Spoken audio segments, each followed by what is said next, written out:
जानते हैं कि योग, जिसे आज दुनिया भर में लाखों लोग अपनाते हैं, की शुरुआत भगवान शिव ने की थी, जिन्हें आदियोगी कहा जाता है। यह कहानी हमें उस समय में ले जाती है जब शिव आदियोगी और आदिगुरु के रूप में योग के रहस्यों को सप्तऋषियों, 7 महान ऋषियों को सिखाते हैं। यह ज्ञान हमेशा के लिए संरक्षित रहे, इसका बीज उन्होंने वहीं बोया। कहानी उस समय की है जब ब्रह्मांड अराजकता से निकलकर नया आकार ले रहा था। सृजन और विनाश के बीच संतुलन नाजुक था और मानवता अभी अपने प्रारंभिक चरण में थी। हालांकि जीवन पनपने लगा था, लेकिन अस्तित्व के उच्च उद्देश्य, मोक्ष का रास्ता अभी अनजान था। लोग जी रहे थे, काम कर रहे थे और मर रहे थे, लेकिन वे अज्ञान के चक्र में फंसे हुए थे और अपनी सीमाओं को पार करने में असमर्थ थे। इसी समय भगवान शिव, जिन्हें आदियोगी कहा जाता है, कैलाश पर्वत पर गहरे ध्यान में लीन दिखाई दिए। यह पर्वत ब्रह्मांड की धुरी के रूप में माना जाता है। शिव अपने ध्यान की गहन अवस्था में बैठे हुए थे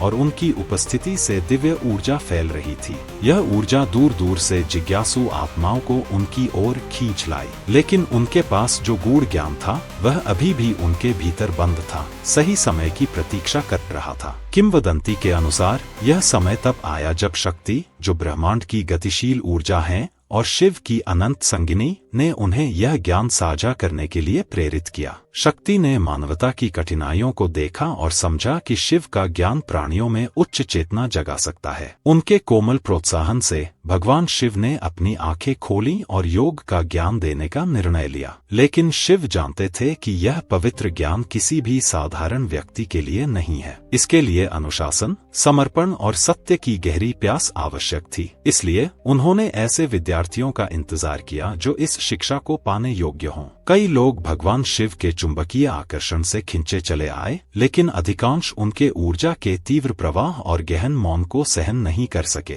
वे उनकी गहराई को समझ नहीं पाए और चले गए। लेकिन उनमें से 7 लोग अलग थे। ये 7 साधक, जो बाद में सप्तऋषि के नाम से जाने गए, ने अस्तित्व के रहस्यों को समझने के लिए अटूट समर्पण दिखाया। वे शिव के पास कठोर परिस्थितियों में ध्यान करते रहे, शारीरिक और मानसिक परीक्षाओं का सामना करते हुए। वर्षों तक उन्होंने बिना रुके शिव की शिक्षाओं की प्रतीक्षा की। उनकी भक्ति और समर्पण से प्रसन्न होकर भगवान शिव ने अंततः उन 7 साधकों पर ध्यान दिया। उन्होंने उनकी सच्चाई और तैयारी को पहचाना और उन्हें योग के पहले शिष्य के रूप में चुना। इन्हीं सप्तऋषियों के माध्यम से आत्म परिवर्तन का यह ज्ञान पूरी दुनिया में फैला। भगवान शिव ने आदियोगी के रूप में योग के पहले गुरु का रूप धारण किया। उन्होंने 7 ऋषियों को आत्म साक्षात्कार का विज्ञान सिखाना शुरू किया, शरीर, मन और आत्मा को ब्रह्मांडीय चेतना के साथ जोड़ने के तरीके। कई वर्षों तक शिव ने योग की 112 विधियां सिखाईं,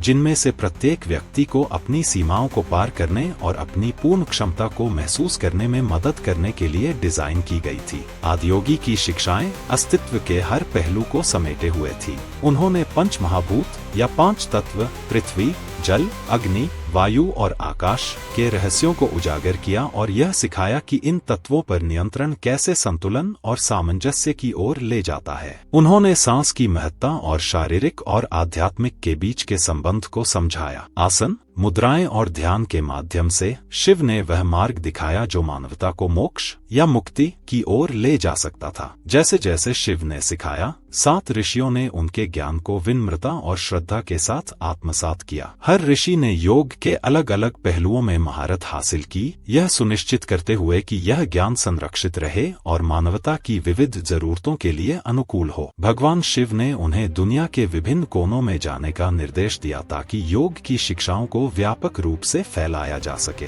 सप्तऋषि इस दिव्य ज्ञान के वाहक बने और उनके प्रयासों ने योग की समृद्ध परंपराओं की नींव रखी, जिन्हें हम आज जानते हैं। उनका प्रभाव योग से परे था, जिससे हर जगह की संस्कृतियां, दर्शन और आध्यात्मिक प्रथाएं प्रभावित हुई। योग शब्द संस्कृत के मूल शब्द युज से आया है, जिसका अर्थ है संयोग। भगवान शिव की शिक्षाएं आत्मा और ब्रह्मांडीय चेतना के इस संयोग पर आधारित थी। उन्होंने सिखाया कि योग केवल शारीरिक मुद्राओं का एक सेट नहीं है, बल्कि एक गहरी आध्यात्मिक साधना है जो शरीर, मन और आत्मा को एकीकृत करती है। शिव की विधियां क्रांतिकारी थी। उन्होंने सिखाया कि सच्ची मुक्ति बाहरी अनुष्ठानों या भौतिक धन से नहीं, बल्कि भीतर की ओर मुड़कर अपनी अनंत क्षमता को खोजने से आती है। आदियोगी के रूप में सिखाया गया योग पीड़ा, अज्ञानता और भौतिक दुनिया की सीमाओं को पार करने का एक उपकरण था। आज भी आदियोगी के रूप में भगवान शिव की शिक्षाएं समय के बंधन से परे हैं। योग के सिद्धांत मानवता को मार्गदर्शन देते हैं, संतुलन, आंतरिक शांति और आत्म साक्षात्कार का मार्ग प्रदान करते हैं। चाहे वह आसन के माध्यम से शारीरिक अनुशासन हो, ध्यान के माध्यम से मानसिक स्पष्टता हो या भक्ति के माध्यम से आध्यात्मिक जागरण हो, योग परिवर्तन की एक सार्वभौमिक भाषा बन गया है। शिव की शिक्षाएं हमें याद दिलाती हैं कि मुक्ति की यात्रा जीवन से भागने के बारे में नहीं है, बल्कि इसे पूरी तरह से अपनाने के बारे में है। योग के माध्यम से हम ब्रह्मांड की लय के साथ तालमेल बिठाना सीखते हैं, अराजकता में स्थिरता पाते हैं और यह गहरी सच्चाई अनुभव करते हैं कि हम सभी आपस में जुड़े हुए हैं। भगवान शिव को आदियोगी के रूप में चित्रित करने वाली छवि प्रतिष्ठित है, जिसमें उन्हें ध्यान में बैठे एक शांत आकृति के रूप में दिखाया गया है। उनका स्वरूप शांति और ज्ञान से भरा हुआ है। उनकी तीसरी आंख अंतर्दृष्टि और जागरूकता का प्रतीक है, जबकि उनके सिर पर चंद्रमा समय के चक्र का प्रतिनिधित्व करता है। उनके गले में सर्प मूल ऊर्जा पर विजय का प्रतीक है और बहती गंगा उस ज्ञान की धारा को दर्शाती है जो पूरे जीवन को पोषण देती है। आदियोगी के रूप में शिव की विरासत आज भी लाखों लोगों को प्रेरित करती है। उनकी शिक्षाएं हमें याद दिलाती हैं कि चाहे दुनिया कितनी भी अराजक क्यों न लगे, हमारे द्वारा खोजे गए उत्तर हमारे भीतर हैं। योग के मार्ग पर चलकर हम अपने भय को पार कर सकते हैं, अपनी सीमाओं को पार कर सकते हैं और अपने अस्तित्व की असीम संभावना की खोज कर सकते हैं। शिव की शिक्षाओं को प्राप्त करने के बाद सप्तऋषि अलग अलग दिशाओं में निकल पड़े, योग की ज्योति को दुनिया के सबसे दूरस्थ कोनों तक ले गए। प्रत्येक ऋषि ने शिक्षाओं को उन संस्कृतियों और लोगों की जरूरतों के अनुसार ढाल लिया जिनसे वे मिले। वे उन आध्यात्मिक परंपराओं के निर्माता बने जो आज भी फल फूल रही हैं।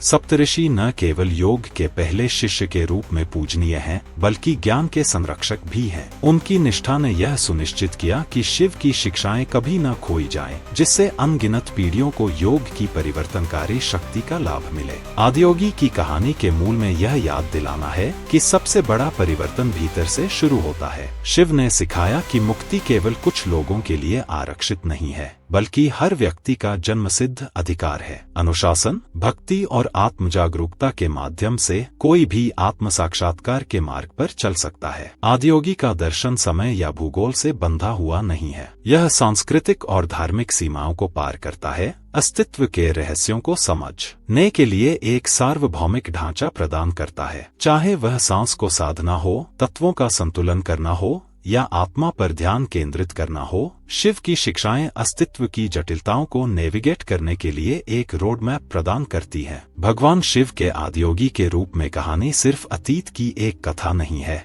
यह एक जीवित परंपरा है जो मानवता की ज्ञान की यात्रा को आकार देती है। सप्तऋषियों के माध्यम से प्रेषित उनकी शिक्षाएं हमें याद दिलाती हैं कि जीवन के सबसे बड़े प्रश्नों के उत्तर हमारे भीतर ही हैं। आदियोगी के रूप में भगवान शिव परिवर्तन, ज्ञान और एकता का प्रतीक हैं। वे केवल एक देवता नहीं, बल्कि एक मार्गदर्शक हैं जो हमें दिखाते हैं कि योग के माध्यम से हम अपनी सीमाओं को पार कर सकते हैं और अस्तित्व की अनंत संभावना का अनुभव कर सकते हैं। आज भी योग के पथ पर लिया गया हर सांस, ध्यान में बिताया हर पल और आत्मखोज का हर कार्य भगवान शिव पहले योगी को श्रद्धांजलि है।